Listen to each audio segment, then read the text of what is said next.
Salam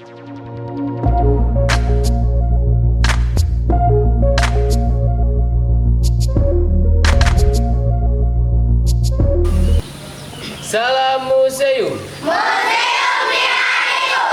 Siapa tidak? SD Nurul Samurai. Yes, yes, yes.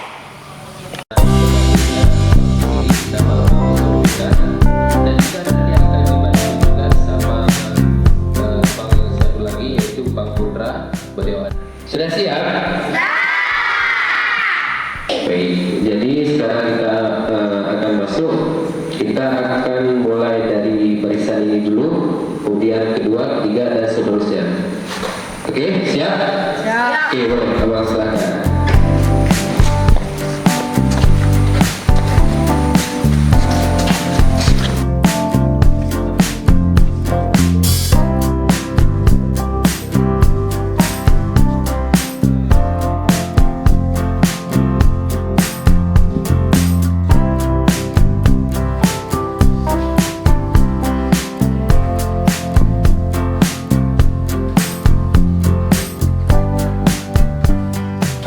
Sekarang kita sudah masuk bagian untuk melihat koleksi Museum Islam Samudra Pasai.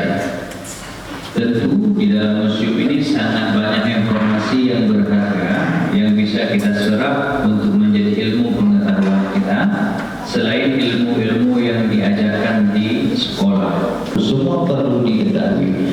Apalagi yang sekarang kita nanti-nantikan ataupun yang sedang kita tapaki hari ini adalah jejak peradaban Islam di negeri kita. Penguasa tertinggi dalam sebuah institusi pemerintahan Islam di abad ke-13 Masehi. Salah satu di antaranya, walaupun orangnya sudah meninggal, tapi dia meninggalkan sebuah prasasti yang disebut dengan artefak batu nisan Samudra Pasai.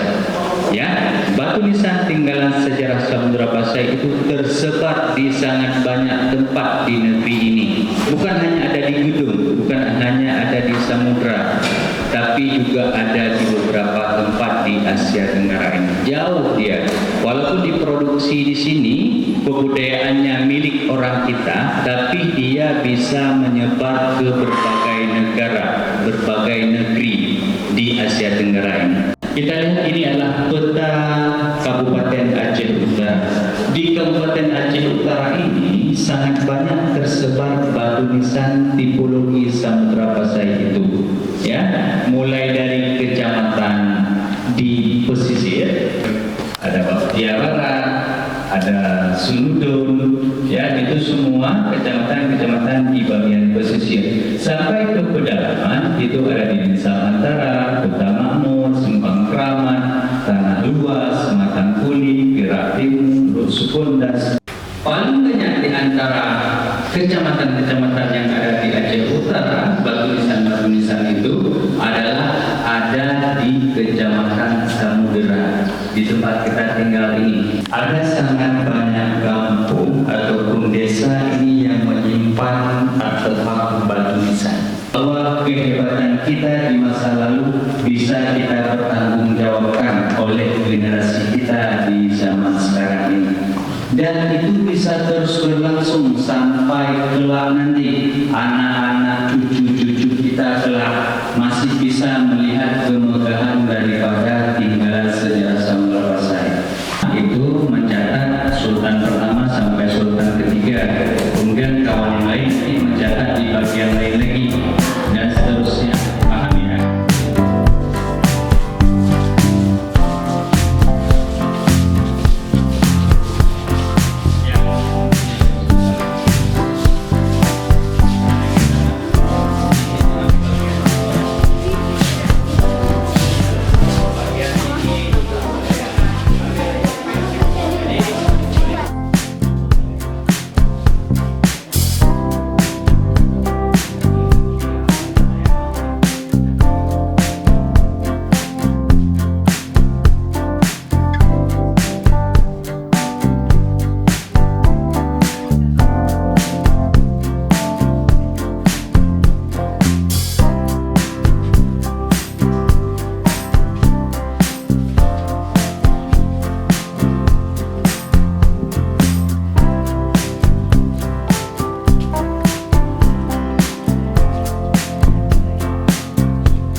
oleh banyak sekali sultan, dan sultan-sultan pada masa itu mengeluarkan uang atau mata uang.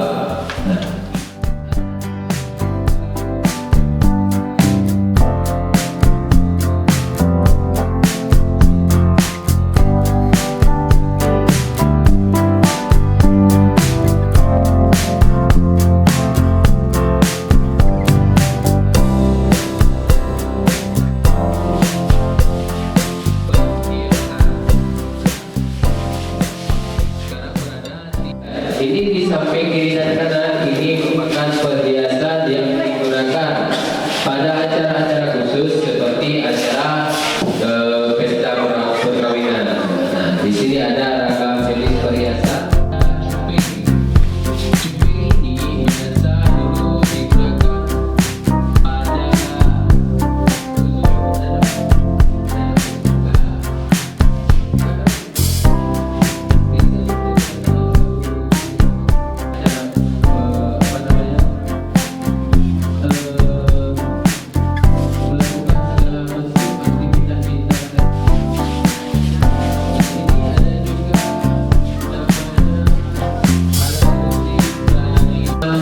alat musik tradisional. Perlu kita jelaskan jadi alat musik ini sekarang sudah jarang sekali dimainkan.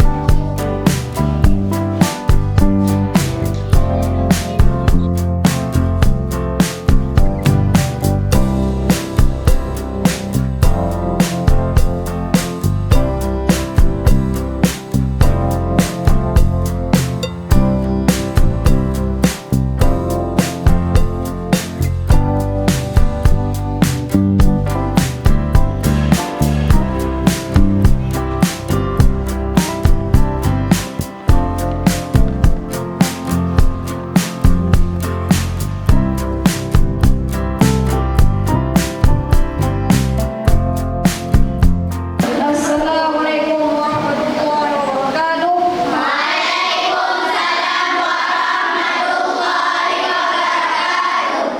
Perkenalkan, saya Ahmad Rifa Abikra dari kelas 6A. Saya akan memimpin doa makan pada hari ini. Jadi semuanya angkat tangan. Bismillahirrahmanirrahim. Allahumma barik lana fima razaqtana wa qina adzabannar. Assalamualaikum warahmatullahi wabarakatuh.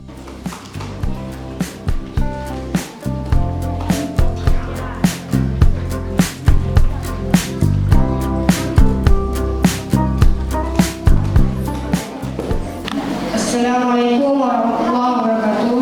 Waalaikumsalam warahmatullahi wabarakatuh. Nama saya Muhammad Samarata. Saya ingin membuat pertanyaan. Saya dari sekolah SD Negeri 12 Samudra.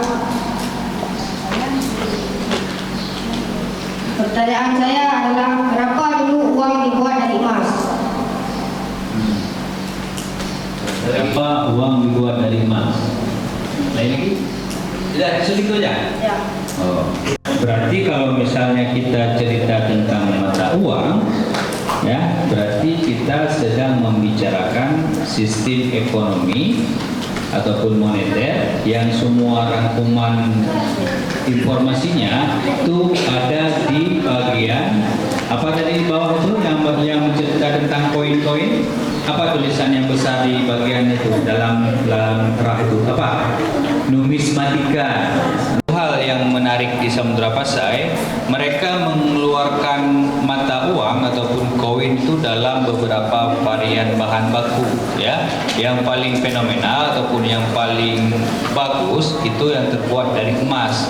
Ya, emas 24 karat ataupun kadar emasnya itu 70%, kemudian peraknya itu 20% dan tembaga itu sebanyak 10%, ya.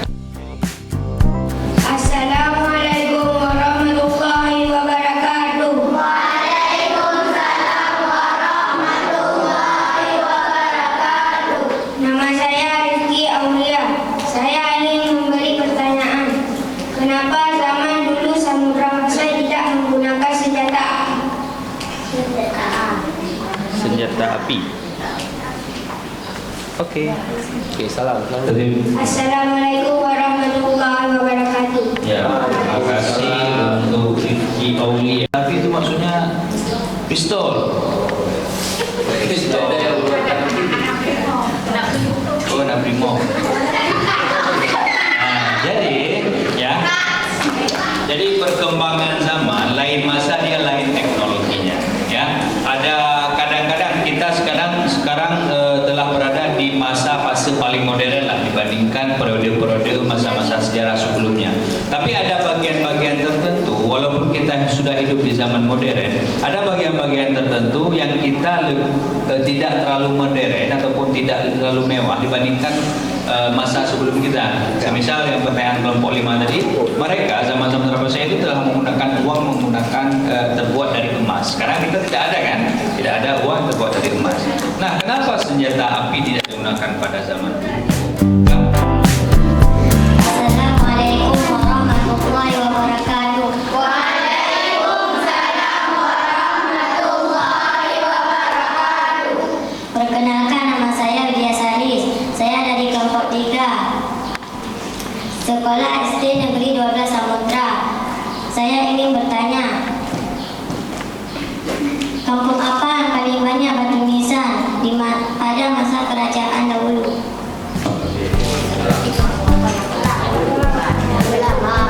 Assalamualaikum warahmatullahi wabarakatuh. Assalamualaikum warahmatullahi wabarakatuh.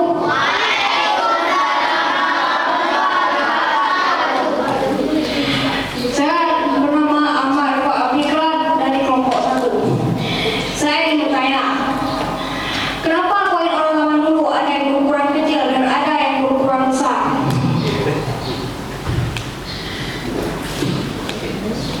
Assalamualaikum warahmatullahi wabarakatuh. Waalaikumsalam warahmatullahi wabarakatuh. Koin mata mano. Kenapa disebut koin mata mano? Karena ukurannya itu sebesar biji mata ayam. Ya. Berat daripada koin-koin itu, kalau yang sedang, yang besar itu beratnya itu 0,6 gram. Sedangkan yang kecil itu beratnya 0,3 gram. Ya, beda ya. Kenapa ada yang besar dan ada yang kecil? Karena pada masa itu yang pertama itu bukan tren, tapi memang kebutuhannya seperti itu. Memang sudah menjadi ketentuan ekonomi. Assalamualaikum warahmatullahi wabarakatuh. Waalaikumsalam warahmatullahi wabarakatuh. Kenalkan, nama saya Muhammad Ali Ramadan. Pertanyaannya, kenapa Samudra Pasai dulu memakai cincin? Satu lagi, ada pertanyaan lain? Satu lagi, yang lain. Pertanyaan itu jawabannya rencong. Rencong itu dipakai di saat setelah Samudra Pasai sudah tak ada. Jadi apa yang digunakan pada zaman Samudra Pasai sejauh ini kita belum mengetahui. Rencong itu tujuannya untuk menusuk ya. Jadi selain pedang sudah pasti zaman Samudra Pasai itu menggunakan. Ada juga sebagian ahli sejarah berpendapat bahwa zaman Samudra Pasai itu tidak menggunakan rencong, tapi namanya siwah namanya. Siwah pun ada dua jenis, ada siwah agam dan siwah inam. Ya, ada yang bagian gagangnya itu lebih lebar dan ada yang lebih kecil. Ya, jadi pada zaman dulu itu mereka zaman Samudra Pasai itu menggunakan senjata menusuk itu namanya siwah. Tapi untuk sejauh ini belum bisa dipastikan apakah benar ataupun tidak. Apa tadi yang pertanyaan dan apa kegunaannya? Kegunaan rencong itu yang menjadi senjata cadangan, bukan senjata utama, senjata cadangan. Maksudnya di saat berperang, ya orang-orang zaman dulu itu menggunakan pedang di tangan kanan, kemudian perisai di tangan kiri. Tahu perisai? Perisai itu yang bentuknya seperti bulat ya, seperti ujung saji, seperti sange ya. Dia pakai untuk menangkis serangan musuh. Kemudian di tangan kanan itu menggunakan pedang. Bisa melakukan pertempuran. Ada satu kecelakaan misalnya pedangnya patah ataupun pedangnya jatuh, baru digunakan rencong menjadi senjata untuk menusuk musuh. Oke, tepuk tangan untuk semuanya. Terima kasih, kami persilakan kepada kelompok yang masih kita dulu. Ada di sini buat barisan yang rapi. Coba. Sekarang kita lanjutkan. Jadi sekarang sudah di akhir daripada kegiatan kita pada hari ini. Jadi sebelum kita pulang, kami dari pihak museum ingin perwakilan baik itu dari murid ataupun guru. Jadi kita persilakan dulu dari murid untuk ke depan menyampaikan sedikit pesan dan kesan selama kita berada di museum. Boleh satu orang? Ayo bangun, siapa?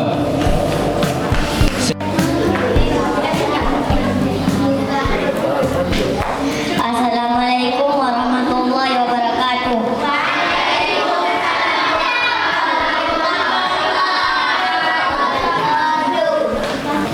Perkenalkan, nama saya Widya Salis. Saya dari sekolah SD Negeri 12 Samudra. Perasaan saya hari ini senang. Sudah mendapat banyak ilmu. Dan para sultan zaman dahulu.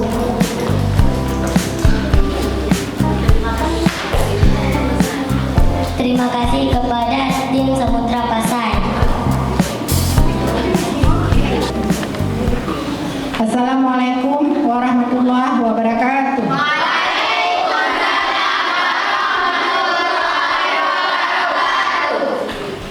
Penghormatan saya kepada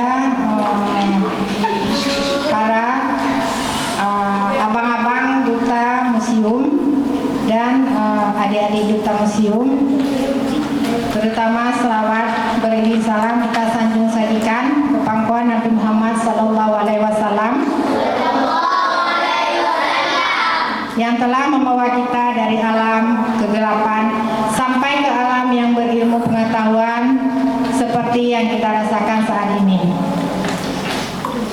Terima kasih kepada duta-duta museum yang telah mengundang anak-anak kami untuk belajar ke museum. Dengan adanya belajar di museum, maka anak-anak kami sudah dapat mengetahui hal-hal yang belum diketahui seperti sejarah kebudayaan museum yang belum mereka ketahui sebelumnya, dan nama-nama sultan serta koleksi-koleksi yang ada di zaman dahulu yang ada di museum.